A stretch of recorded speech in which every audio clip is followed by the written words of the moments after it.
Estamos de volta com o nosso Sempre Com Você, animadíssimos nessa segunda-feira. Bem-vindo, Adamo. Salve, Maria Imaculada. Salve, Maria Imaculada. Boa tarde, Antonielli. Boa tarde ao pessoal de casa também. Esse sorriso da Antonielli já denuncia, né? Já entrega a alegria de todos nós brasileiros. 2-0 hoje.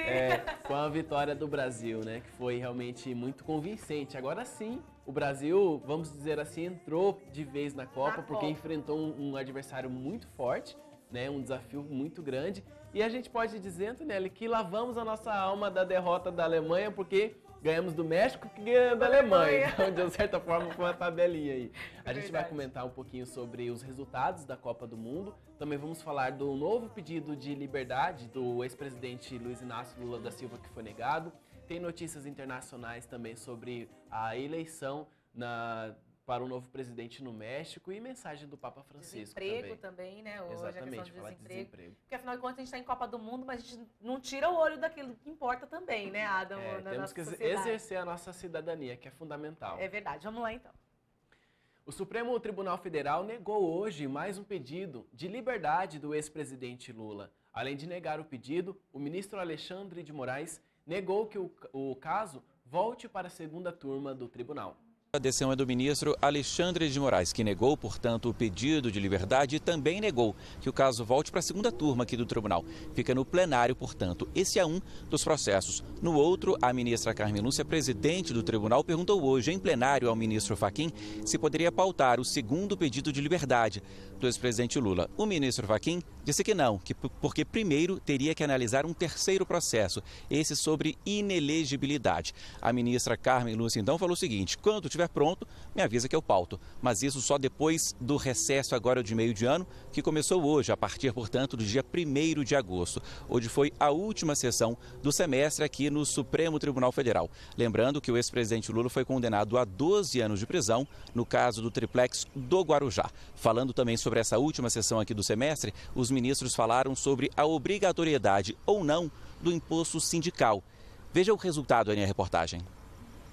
3 ministros queriam a continuidade da obrigação, mas 6 votaram para manter o fim da contribuição anual obrigatória. Entre eles, o ministro Alexandre de Moraes. Não há o que se dizer da falta de razoabilidade, da falta de proporcionalidade, de retrocesso a uma medida permitida pela Constituição de 1988 e é uma medida que vai na mesma linha do moderno sindicalismo mundial. O relator do caso, o ministro Edson Fachin, já havia votado ontem e foi favorável à obrigação da cobrança. Entendo que neste ponto a Constituição fez uma opção por definir-se em torno da compulsoriedade da contribuição sindical nessa sistemática em torno de um regime sindical integral. Na sessão de hoje, ele foi acompanhado pelos ministros Dias Toffoli e Rosa Weber.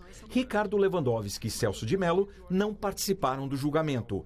Resultado, o placar de 6-3 garantiu maioria pelo fim da obrigação. Desde que a reforma trabalhista foi aprovada pelo Congresso Nacional e sancionada pela Presidência da República, o desconto de um dia de trabalho por ano passou a ser opcional, com autorização do trabalhador. Dezenas de sindicatos recorreram ao Supremo, alegando que a medida tornaria inviável a atividade e, por isso, seria inconstitucional. Mas a Corte não concordou. Bom, só fazendo o registro, né, que o Alexandre Moraes foi ex-advogado do PSDB, também foi secretário de Justiça do Estado de São Paulo, né, indicado pelo Geraldo Alckmin, também outro tucano, e chegou ao Supremo Tribunal Federal, né, o STF, por indicação do Michel Temer, atual presidente. Agora sim vamos falar sobre a economia, porque a taxa de desemprego fechou o trimestre encerrado em maio em 12,7%, praticamente estável, em relação ao trimestre encerrado em fevereiro deste ano, quando a taxa de desocupação foi de 12,6%, alta de apenas 0,1 ponto percentual. Com a estabilidade da taxa de desemprego, a população desocupada também ficou estável em 13,2 milhões de pessoas. Carlos trabalha desde os 15 anos. A última experiência foi como auxiliar administrativo, mas ele tem encontrado dificuldades para conseguir uma vaga com carteira assinada. Estou mais ou menos 3 meses procurando emprego nessa área, mas anda bem difícil o mercado. Carlos faz parte dos 13 milhões de brasileiros que estavam fora do mercado de trabalho de março a maio.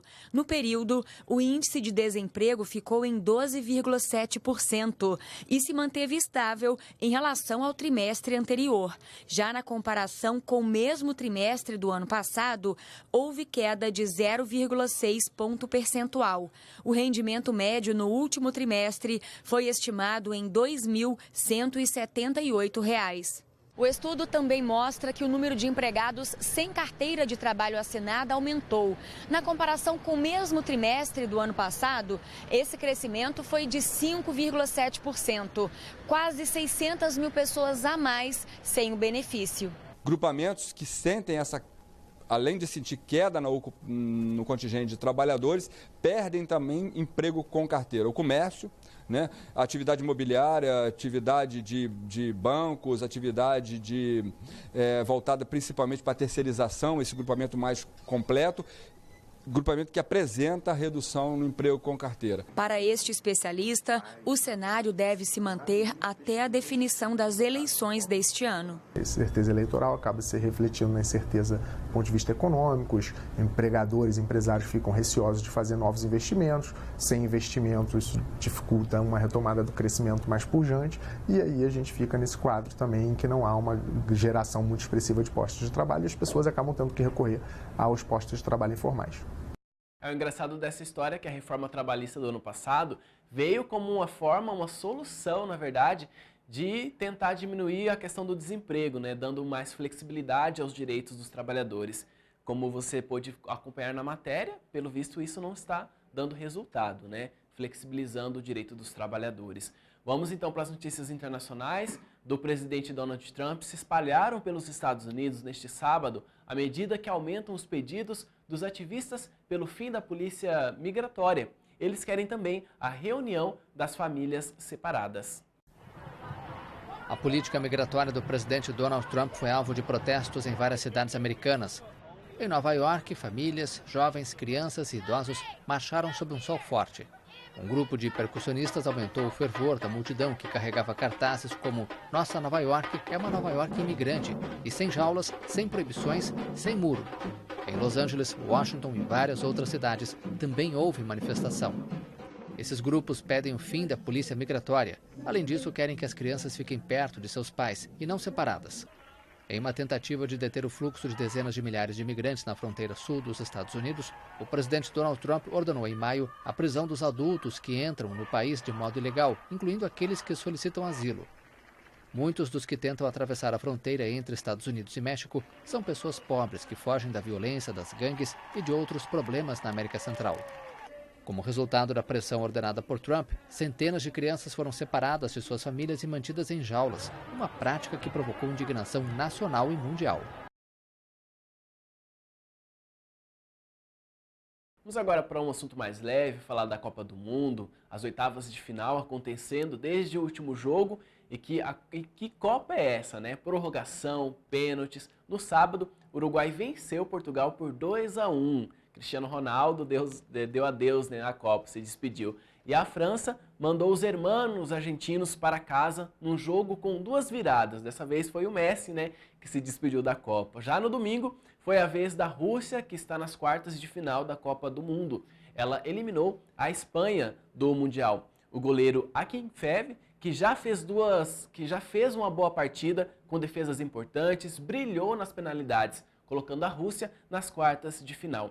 Ainda ontem, a Croácia venceu a Dinamarca depois de 2 gols em 4 minutos. Croatas e dinamarqueses decidiram nos pênaltis. O goleiro do Mônaco, da Croácia, pegou 3 cobranças, levando o time às quartas de final. E hoje, segunda-feira amanheceu com a torcida brasileira fazendo suas orações. O Brasil enfrentou o México e ganhou de 2-0, com um gol de Neymar e o outro de Firmino. Agora está acontecendo o jogo entre Bélgica e Japão, que vai definir quem enfrentará o Brasil na próxima sexta-feira. No momento, o jogo está 0-0. Amanhã é dia de Suécia contra Suíça, Colômbia contra Inglaterra. Segue a Copa e a gente continua acompanhando aqui na TV Imaculada.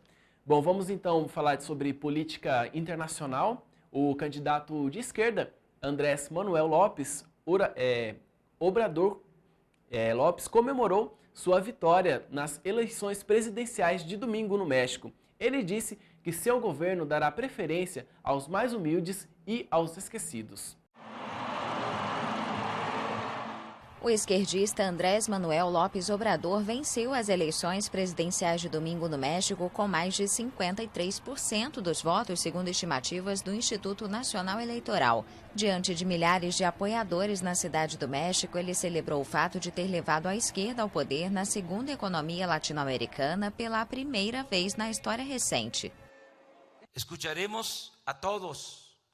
Atenderemos a todos. Vamos ouvir a todos, atender a todos, respeitar a todos, mas dar preferência aos mais pobres e esquecidos. Mais humildes e a los olvidados. Em sua terceira tentativa consecutiva de chegar à presidência, Obrador conseguiu mais de 30 pontos à frente de seu rival, Ricardo Anaya. O atual presidente do México, Enrique Peña Nieto, parabenizou o recém-eleito. Já o presidente dos Estados Unidos, Donald Trump, deu as boas-vindas ao futuro líder e afirmou que há muito a ser feito para beneficiar ambos os países. Uma das maiores dúvidas é sobre a relação de Obrador com Trump, principalmente em temas vitais para ambos, como migração e negociações para um acordo de livre comércio renovado. Em seu ambicioso projeto nacional para os próximos 6 anos, que começa quando Obrador tomar posse em 1º de dezembro, ele promete um governo austero, sem luxos ou privilégios. Segundo a consultoria Mitofsky, Obrador receberia, junto com seus aliados, pouco mais de 250 dos 500 assentos, o que lhes daria a maioria entre os deputados. No Senado, entre 56 e 70 de 128, o que não garantiria a maioria. Essa vitória é muito importante para a esquerda por aquilo que representa o México na América Latina. É a segunda maior economia da América Latina, perdendo apenas para o Brasil, a 12ª maior economia do mundo, né? Também é o 3º maior país em extensão territorial, ficando atrás apenas do Brasil e da Argentina, né? Esses dois países, inclusive, que já tiveram governos de esquerda, que caíram em queda, perderam bastante popularidade. Cristina Kirchner na Argentina, Dilma Rousseff, Lula no Brasil também tiveram essas questões de queda de popularidade, crise política, e também Nicolás Maduro, que também é um presidente de esquerda, né, que vem enfrentando várias crises, e a chegada desse presidente de esquerda no México dá esse novo fôlego então para a esquerda, reconfigurando esse novo cenário político da região. Vamos então falar sobre notícias da Igreja, o Papa Francisco, porque na semana passada o Papa presidiu o consistório ordinário público para a criação de 14 novos cardeais. Confira imagens da cerimônia na Basílica de São Pedro.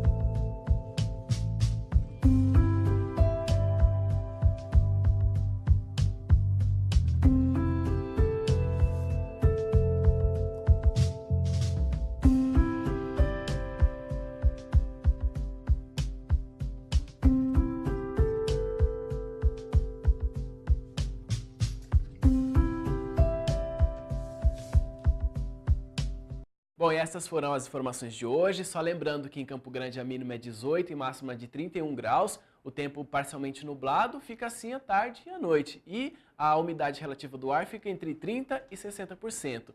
Amanhã a meteorologia prevê início de sol e mínima de 21 graus. Antoniela, com você e salve Maria Imaculada. Salve Maria Imaculada, Adamo, obrigada em falar nisso, né? Amanhã eu te espero aqui no nosso programa Sempre com Você, com as notícias de amanhã também, né? E por falar nisso, amanhã nós vamos falar com a Pastoral da Criança aqui. Estamos no ano do laicato, vamos conhecer o trabalho desses leigos que fazem um trabalho tão bonito aqui na nossa paróquia, na nossa arquidiocese, não é mesmo? Um grande beijo para você e para sua família, obrigada pelo carinho, eu te espero amanhã. Tchau, tchau! Meu Brasil brasileiro,